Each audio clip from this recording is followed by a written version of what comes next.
जो यहाँ पे विराजमान है, कई लोग चले गए, जो भी है वो कृपया हाथ खड़ा होकर के मैं जब कहूँ तब उसके पीछे एक ही बार जोर से बोलेंगे, जय श्री विश्वकर्मा भगवान।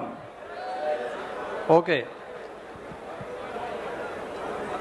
माननीय मंच और देश विदेश से पधारे हुए सारे बंधु और मातृशक्ति, अपने प्रेस पर्सन हियर,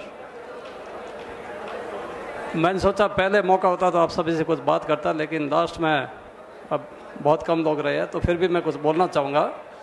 2 मिनट में सिर्फ 5 ही पॉइंट में बोलना चाहूँगा।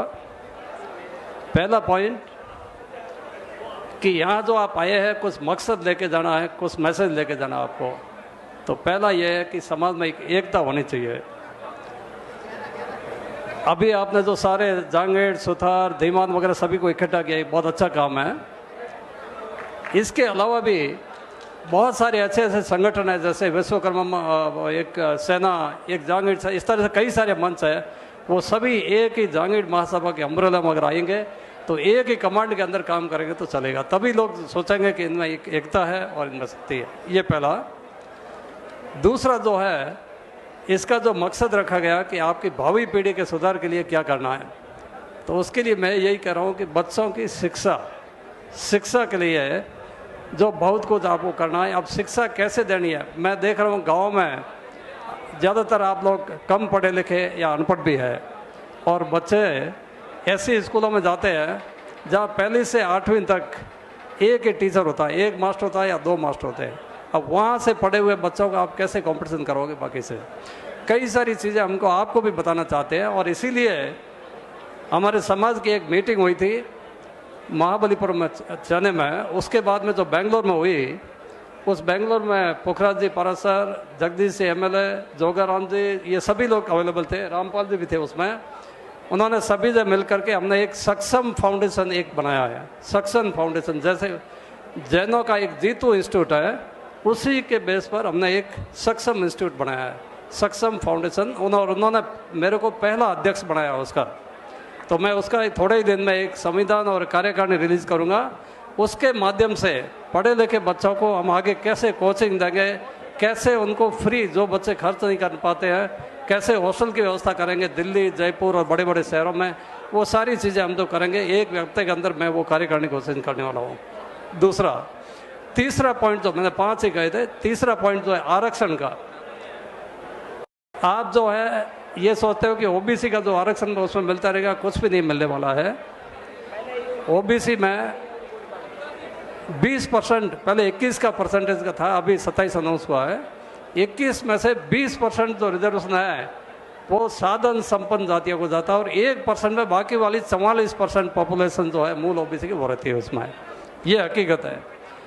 इसको ठीक करने के लिए मैं एक मूल OBC मोर्चा जो है उसका जो मैं राज्य स्तर पर मेरे को संयोजक बनाया गया है। ये पेंसिया साहब और इनके एक बहुत बड़ी टाइम से चल रही है, तो उन्होंने मेरे को संयोजक बनाया। तो उसका मूल OBC का हमारा पर्पज ये, पहली डिमांड ये है कि मूल OBC का OBC का वर्गीकरण किया जाए।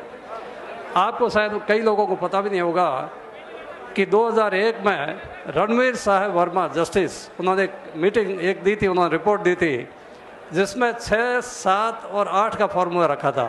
अब ये टाइम नहीं है इसलिए ज़्यादा बता नहीं पाऊँगा, लेकिन ये है कि इसमें पिछड़ी जाति, अति पिछड़ी जाति और अत्यंत पिछड़ी जाति, 3 कैटेगराइजेशन, वर्गीकरण करना था उसमें। वर्गीकरण करके उनके हिसाब से उनको रिजर्वेशन देना चाहिए। आप देखिए इसी OBC में जोगी, नट, तेली, मिरासी ये भी आते हैं। अब ये बेचारे साधन संपन्न जातियों से कैसे करेंगे प्रतियोगिता? 1990 में पहले मंडल कमीशन जब आयोग हुआ था, अपन सब उसमें थे, लेकिन 1999 में कुछ साधन संपन्न जातियों को भी इसमें मिला दिया गया। इसके कारण अभी आपने एक टीचर्स का राजस्थान में एक रिजल्ट आया था, अगर आपने उसमें देखा हो, एक व्हाट्सएप पे घूम रहा था कि एक ही गांव में 30 अध्यापक बने, एक ही गांव में 30 अध्यापक, और 30 में से एक ही लड़का जो था मूल OBC का था, बाकी सब 29 वो साधन संपन्न समाजों से थे। इस तरह से चलता रहा तो कभी आपको ना तो आप कभी पंच बन पाओगे, सरपंच बन पाओगे, और ना आपके बच्चे कभी सरकारी नौकरी में ये सरपंच ही बन पाएंगे। यही चलता रहेगा। इसका एक ही तरीका है कि ये वर्गीकरण किया जाए। इसलिए हमने वर्गीकरण की डिमांड जो है हमने पूरे राजस्थान में हमने शुरू की है। ये चौथी बात जो है वो है जनगणना। जाति जनगणना जब होगी, आप कह रहे हो कि हम इतने लोग हैं, ये सब कुछ है, लेकिन आपको पता है कि राजस्थान में कितनी जनसंख्या है अपने जागीर समाज की। 1931 में जो जनगणना हुई थी उसके बाद में कभी जाति जनगणना नहीं हुई। हम ये कह रहे हैं कि हम 3% है, लेकिन पहले जनगणना होगी तभी तो कंफर्म होगा कि हम कितने लोग हैं। और ये क्यों अवॉइड करना चाहते हैं? अभी कह रहे हैं राजस्थान में जनगणना की, जाति जनगणना की घोषणा हुई, लेकिन राज्य सरकार को जनगणना करने की कोई अधिकार नहीं है। बिहार में उन्होंने जाति जनगणना की अनाउंसमेंट किया था, सुप्रीम कोर्ट ने उसके ऊपर स्टे कर दिया कि जाति जनगणना सिर्फ केंद्रीय सरकार कर सकती है।